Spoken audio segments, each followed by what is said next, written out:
നമസ്കാരം. ശ്രീഭദ്ര ജ്യോതിഷാലയത്തിലേക്ക് ഏവർക്കും സ്വാഗതം. നൂറ്റാണ്ടുകൾ പഴക്കമുള്ള ജ്യോതിഷ കുടുംബാംഗം, വസ്തുനഷ്ടവും കൃത്യവുമായ ഫലപ്രവചനം, നിങ്ങളുടെ മനോദുഃഖങ്ങളും കഷ്ടതകളും ജ്യോതിഷത്തിലൂടെ മനസ്സിലാക്കി പരിഹാരം നിർദ്ദേശിക്കുന്നു. ജ്യോതിഷ സംബന്ധമായ കൂടുതൽ വിവരങ്ങൾക്ക് താഴെ കാണുന്ന വാട്സ്ആപ്പ് നമ്പറിൽ ബന്ധപ്പെടുക. ഓൺലൈൻ സർവീസ് ലഭ്യമാണ്. നമ്മുടെ ചാനൽ സബ്സ്ക്രൈബ് ചെയ്യുക. നമസ്കാരം. ശ്രീഭദ്ര ജ്യോതിഷാലയത്തിൻ്റെ പുതിയൊരു എപ്പിസോഡിലേക്ക് എല്ലാ നല്ലവരായിട്ടുള്ള ജ്യോതിഷപ്രേമികൾക്കും വീണ്ടും സ്വാഗതം. നമ്മൾ ഇപ്പോൾ ചർച്ച ചെയ്തുകൊണ്ടിരിക്കുന്ന വിഷയം പുതുവർഷ ഫലമാണ്. 2025 പിറക്കുകയാണ്, പുതുവർഷമാണ് അല്ലേ. വളരെ പ്രതീക്ഷകളും ആശകളും നൽകുന്ന പുതിയ വർഷം. അനുഭവിച്ച കഷ്ടപ്പാടും ദുരിതങ്ങളും ഒക്കെ മാറി നമുക്ക് ഈ വർഷം സമ്പൽ സമൃദ്ധിയും ഐശ്വര്യവും മാനസിക സന്തോഷവും ലഭിക്കണമെന്ന പ്രാർത്ഥനയാണ് ഓരോ മലയാളിക്കും ഉള്ളത്. മലയാളികൾക്കല്ല, എല്ലാവർക്കും അങ്ങനെ തന്നെയാണ്. പുതുവർഷം അങ്ങനെയാണ്. അപ്പോൾ നമുക്ക് നോക്കാം ഇടവക്കൂർ അല്ലെങ്കിൽ ഇടവൻ രാശിക്കാരുടെ 2025 വർഷത്തെ പൊതുഫലം എങ്ങനെയാണെന്ന്. കാർത്തിക മുക്കാലും രോഹിണിയും മകയിരത്തിൻ്റെ പകുതി ഭാഗവും ചേർന്നാണ് ഇടവക്കൂറ് അല്ലെങ്കിൽ ഇടവരാശി എന്ന് പറയുന്നത്. ഇപ്പോൾ സഞ്ചരിക്കുന്ന ഗ്രഹസ്ഥിതി, പ്രധാന ഗ്രഹങ്ങളുടെ ഗ്രഹസ്ഥിതി എന്ന് പറഞ്ഞാൽ ലഗ്നത്തിൽ വ്യാഴം, 11 രാഹു, 10 ശനി, 5 കേതു, ഇങ്ങനെയുള്ളൊരു ഗ്രഹസ്ഥിതിയാണ് ഇവർക്ക് സഞ്ചരിക്കുന്നത് ചാരവശാൽ. അതുകൊണ്ട് തന്നെ ഇവർക്ക് ചെറിയ ഈശ്വരാധീനം കാര്യങ്ങളൊക്കെ ഉണ്ട്. പക്ഷേ കാര്യവിഘ്നങ്ങൾ കൂടുതലാണ്, തടസ്സങ്ങൾ കൂടുതലാണ് അല്ലേ. ബിസിനസ്സിലൊക്കെ ഭയങ്കരമായിട്ടുള്ള പരാജയങ്ങൾ, കർമ്മമേഖലയിൽ പുരോഗതിയില്ലായ്മ, ജോലി സംബന്ധമായിട്ടുള്ള തടസ്സങ്ങൾ, ജോലി നഷ്ടപ്പെടുക ഇത്യാദി കാര്യങ്ങൾ.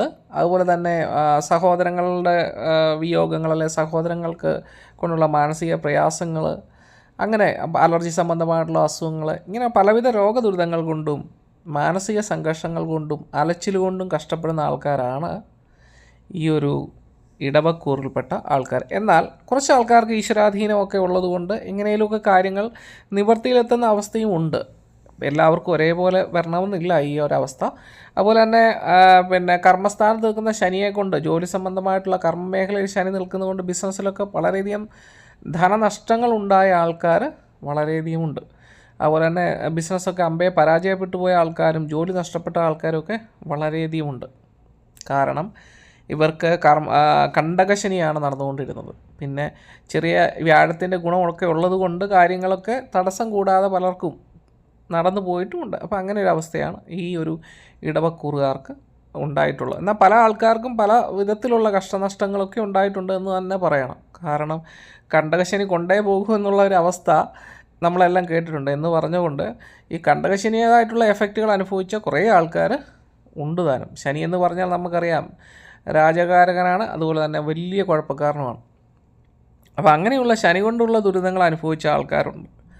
അപ്പോൾ ഇനി ഈ 2025 കാലഘട്ടം എന്ന് പറഞ്ഞാൽ ഈ ഇടവക്കൂറുകാർക്ക് രാജയോഗത്തിൻ്റെ കാലമാണ്. സാമ്പത്തികമായിട്ടുള്ള പുരോഗതി, ധനപരമായിട്ടുള്ള വരവ്, ഏത് വിധേനയും ധനപരമായിട്ടുള്ള വരവ്, കർമ്മമേഖലയിലുള്ള പുഷ്ടി അല്ലെങ്കിൽ കർമ്മമേഖലയിലെ പുരോഗതി ഇത്യാദി കാര്യങ്ങൾ കൊണ്ടും രോഗദുരിതങ്ങളിൽ നിന്നുള്ള മുക്തി കൊണ്ടും സന്താനങ്ങളെ കൊണ്ടുള്ള ഗുണാനുഭവങ്ങൾ കൊണ്ടും ഒക്കെ തന്നെ വളരെ സന്തോഷകരമായിട്ടുള്ള ഒരവസ്ഥ വന്നു ചേരുന്ന ആൾക്കാരാണ് ഇനി ഈ 2025 ഇടവക്കൂറുകാർ. പിന്നെ ഞാനൊരു കാര്യം കൂടെ നിങ്ങളോട് പറയാം. ഇപ്പോൾ നമ്മൾ പറഞ്ഞുകൊണ്ടിരിക്കുന്ന ഒരു പൊതുഫലം മാത്രമാണ്, ഒരു വ്യക്തിയുടെ ഫലമല്ല, പൊതുവിലുള്ള ആൾക്കാരുടെ ഫലമാണ്. നമുക്കറിയാം കാർത്തിക മുക്കാലും രോഹിണിയും മകരത്തിൻ്റെ പകുതി ഭാഗം, മകരത്തിൻ്റെ 2 പാദങ്ങളിൽ ചേർന്ന ആദ്യത്തെ 15 നാഴികയും രണ്ടാമത്തെ 15 നാഴികയും ചേർന്ന ഉള്ള നക്ഷത്രക്കാർ ഇടവക്കൂറുകാർ ലക്ഷോപലക്ഷക്കണക്കിന് ആൾക്കാർ നമ്മുടെ കേരളത്തും വിദേശത്തും ഒക്കെ ആയിട്ട് ഉണ്ട് അല്ലേ. അവർക്കെല്ലാവർക്കും ഒരേ സ്വഭാവത്തിലുള്ള രീതികൾ പോലുള്ള കാര്യങ്ങളല്ല ഇപ്പോൾ നടന്നുകൊണ്ടിരിക്കുന്നത്, അത് നമുക്കറിയാം. അപ്പോൾ നമ്മൾ കരുതണം ഇതൊരു പൊതുഫലമാണ്. അതായത് എല്ലാവർക്കും ഒരേപോലെ ഈ അനുഭവം ഉണ്ടാവില്ല, എല്ലാവർക്കും ഒരേപോലെ ദോഷങ്ങൾ ഉണ്ടാവില്ല, എല്ലാവർക്കും ഒരേപോലെ ഗുണാനുഭവങ്ങൾ ഉണ്ടാവില്ല. കാരണം നമ്മുടെ ജാതകത്തെ കൂടെ ബന്ധിച്ചാണ് ഈ ഓരോ ഗുണങ്ങളും നമുക്ക് ലഭിക്കുന്നത്. അല്ലാതെ ഇപ്പോൾ യൂട്യൂബിൽ എല്ലാ ജ്യോതിഷന്മാരും പറയുന്നത് പോലെ ഈ നക്ഷത്രക്കാർക്ക് എല്ലാവർക്കും ഇനിയിപ്പം കോടീശ്വര യോഗമെന്നോർക്കും അവരുടെ ജാതകത്തിനെ മാത്രം അടിസ്ഥാനപ്പെടുത്തിയാണ് ഈ ഫലങ്ങൾ പൂർണ്ണമായി ലഭിക്കുന്നത്. ഗുണങ്ങളായിക്കോട്ടെ ദോഷങ്ങളായിക്കോട്ടെ എല്ലാം അവരുടെ ജാതകത്തെ കൂടെ ബന്ധിച്ചാണ്. ഒരിക്കലും ഒരു യൂട്യൂബിൽ പറയുന്നത് പൂർണ്ണമായിട്ട് നിങ്ങൾ അന്ധമായിട്ട് വിശ്വസിക്കാൻ പാടില്ല.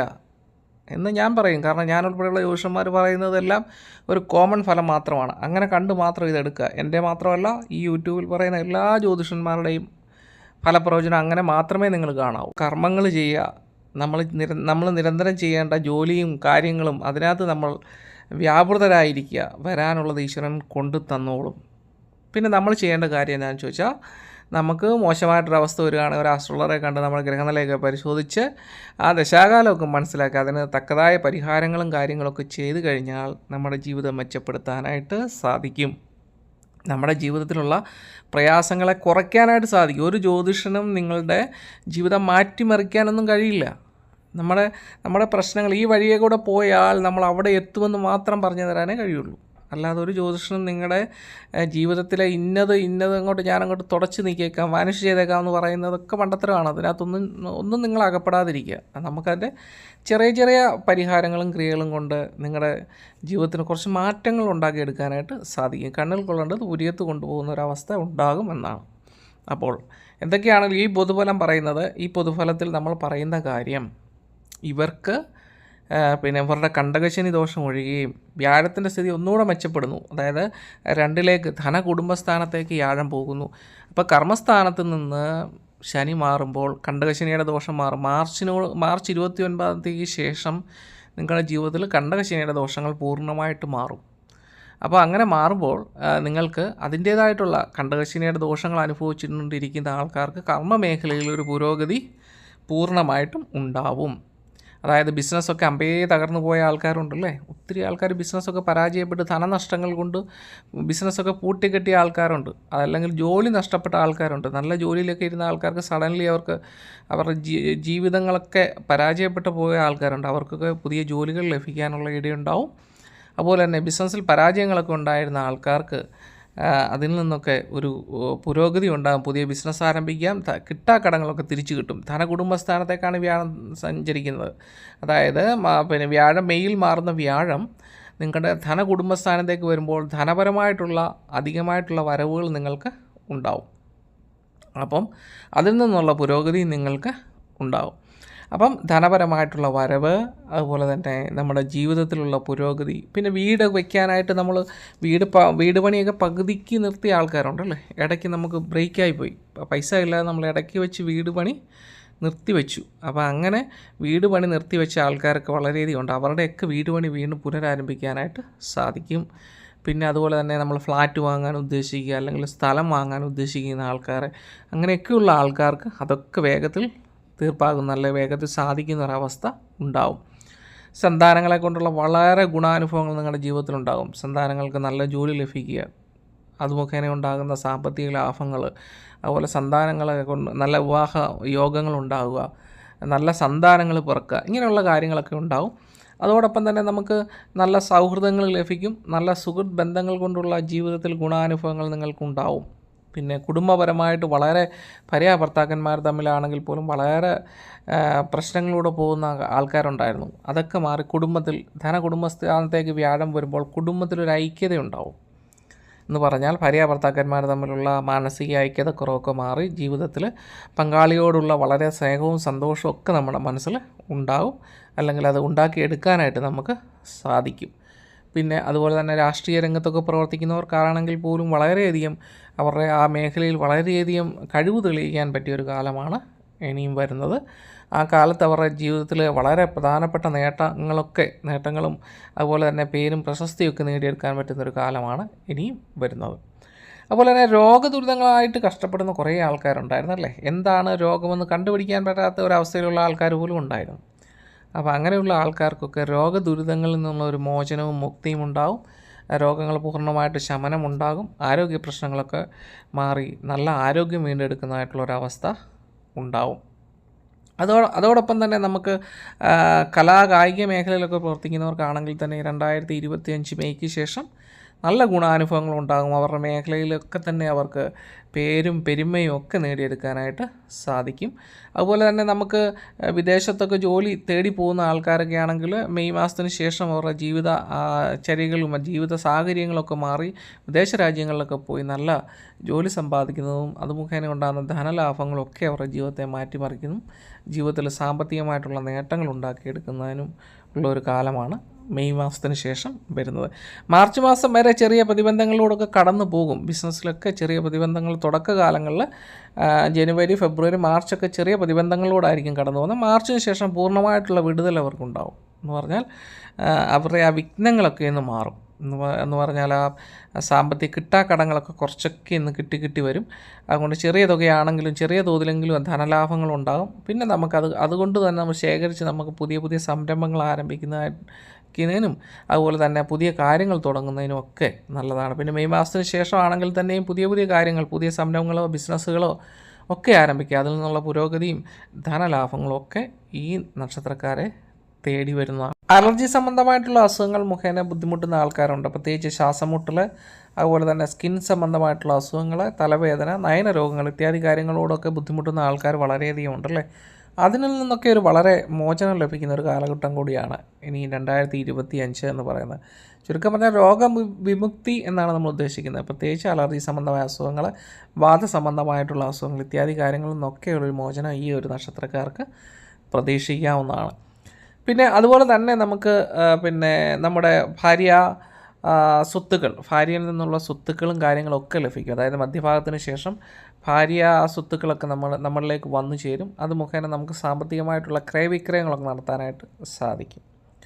പിന്നെ കോടതി വ്യവഹാരങ്ങളിൽ നിന്നുള്ള ഒരു തീർപ്പുണ്ടാകും. അതായത് കോടതി നമ്മൾ കേസും കൂട്ടങ്ങളും ഒക്കെ ആയിട്ട് നടക്കുന്ന കുറേ ആൾക്കാരുണ്ടല്ലോ ഇപ്പോഴത്തെ കഴിഞ്ഞ വർഷങ്ങളിലൊക്കെ. അപ്പോൾ അങ്ങനെ കേസും കൂട്ടങ്ങളും ഒക്കെ കൊണ്ട് നടക്കുന്ന ആൾക്കാർക്കൊക്കെ അതിൽ നിന്നൊരു തീർപ്പുണ്ടാകുന്ന ഒരു കാലമാണ് 2025 എന്ന് പറയുന്നത്. ചിലപ്പോൾ അവർ അതിനകത്ത് ഉൾപ്പെട്ട ആൾക്കാർ പോലും ആയിരിക്കത്തില്ല. അങ്ങനെയുള്ള ആൾക്കാർ പോലും അകപ്പെട്ടു പോയ ആൾക്കാരുണ്ട് കേട്ടോ. അങ്ങനെയുള്ള ആൾക്കാരൊക്കെ അതിനകത്ത് നിന്ന് അതിൻ്റെ നിജസ്ഥിതി മനസ്സിലാക്കി അവരെ വെറുതെ വിടുന്നതായിട്ടുള്ളൊരവസ്ഥയൊക്കെ ഉണ്ടാവും. ചുരുക്കം പറഞ്ഞാൽ പൊതുവിൽ അവരുടെ കാലമൊക്കെ എല്ലാ രീതിയിലും മെച്ചപ്പെടുന്ന ഒരു കാലമാണ് വരുന്നത്. അപ്പോൾ അതെങ്ങനെ നിങ്ങളുടെ ജീവിതത്തിൽ ഈ ഒരു നല്ല കാലം ഗുണപ്രദമാകും എന്ന് നിങ്ങൾ കൃത്യമായി മനസ്സിലാക്കണമെന്നുണ്ടെങ്കിൽ നിങ്ങളുടെ ജാതകം നിങ്ങൾ കൃത്യമായി പഠിക്കണം. അതിന് വേണ്ടത് നിങ്ങളുടെ ഡേറ്റ് ഓഫ് ബർത്തും ജനനസമയവും കാര്യങ്ങളും ഒരു ജ്യോതിഷനും കൊടുത്ത് നിങ്ങളുടെ ഈ 2025 കാലഘട്ടത്തിൽ ഇപ്പോൾ ഈ കണ്ടകശനിയുടെ ദോഷങ്ങളൊക്കെ മാറിയതുകൊണ്ട് നിങ്ങൾക്ക് എന്തെങ്കിലും ഗുണാനുഭവങ്ങൾ നിങ്ങളുടെ ജീവിതത്തിൽ വരുമോ, ദശാകാലത്ത് വരുമോ എന്ന് നിങ്ങൾ കൃത്യമായി പരിശോധിക്കണം. അപ്പോൾ പുതുവർഷമാകുമ്പോൾ പൊതുവിൽ അപ്പോൾ ആ കാര്യങ്ങളൊക്കെ മനസ്സിലാക്കിയാൽ നമുക്ക് അനുസരിച്ച് നമ്മുടെ ജീവിതം ചിട്ടപ്പെടുത്താനായിട്ട് സാധിക്കും.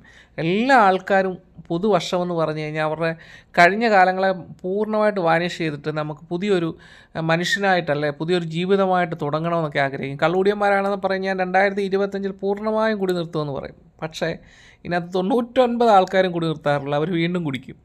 എന്ന് പറഞ്ഞ പോലെ നമ്മളൊക്കെ കഠിനമായിട്ടുള്ള തീരുമാനങ്ങൾ എടുക്കുന്ന ഒരവസ്ഥയാണ് ഓരോ വർഷവും പുതുവർഷവും അല്ലേ. നമ്മുടെ ഈ സ്വഭാവങ്ങളൊക്കെ മാറ്റി നമ്മുടെ ജീവിതത്തിൽ കുറച്ചുകൂടെ ഉത്തരവാദിത്തം ഉണ്ടാക്കണമെന്ന് വിചാരിക്കുന്ന ആൾക്കാർ പലരും. എന്നാൽ കുറച്ച് ആൾക്കാർ ആ ജീവിതത്തിൽ ആ ഉത്തരവാദിത്തം ആ ഒരു വർഷക്കാലോ അല്ലെ തുടർച്ചയായിട്ട് പാലിക്കപ്പെടും. കുറച്ച് ആൾക്കാർ വീണ്ടും ചങ്കരൻ തെങ്ങൽ എന്ന് പറഞ്ഞ പോലെ ആ അവസ്ഥയിലേക്ക് പോകും. അപ്പോൾ എന്തൊക്കെയാണെന്ന് പറഞ്ഞാലും നമുക്ക് ഈ 2025 ഇടവക്കൂറുകാർക്ക് വളരെ ഗുണപ്രദമാണ്. അപ്പോൾ പൊതുവിൽ ഞാൻ പറഞ്ഞതേ ഉള്ളൂ, ഇങ്ങനെ ഒരു ഉപമയൊക്കെ പറഞ്ഞതേ ഉള്ളൂ കേട്ടോ, തെറ്റിദ്ധരിക്കരുത്. എല്ലാവർക്കും നല്ല അനുഗ്രഹങ്ങൾ തന്നെ ഈശ്വരൻ തരും. എല്ലാവരും നല്ല നിലയിലെത്തുമെന്ന് തന്നെയാണ് നമ്മൾ കരുതുന്നത്. അപ്പോൾ എല്ലാവരും ജഗദീശൻ അനുഗ്രഹിക്കട്ടെ. 2025 നിങ്ങൾക്ക് വളരെ ഭാഗ്യമുള്ളൊരു വർഷമാകട്ടെ എന്ന് പ്രാർത്ഥിക്കുകയാണ്. അപ്പോൾ തീർച്ചയായിട്ടും ഇതിനുള്ള വഴിപാടുകളൂടെ ഞാൻ പറഞ്ഞുതരാം, അതുകൂടൊന്ന് ചെയ്തേക്കും കേട്ടോ.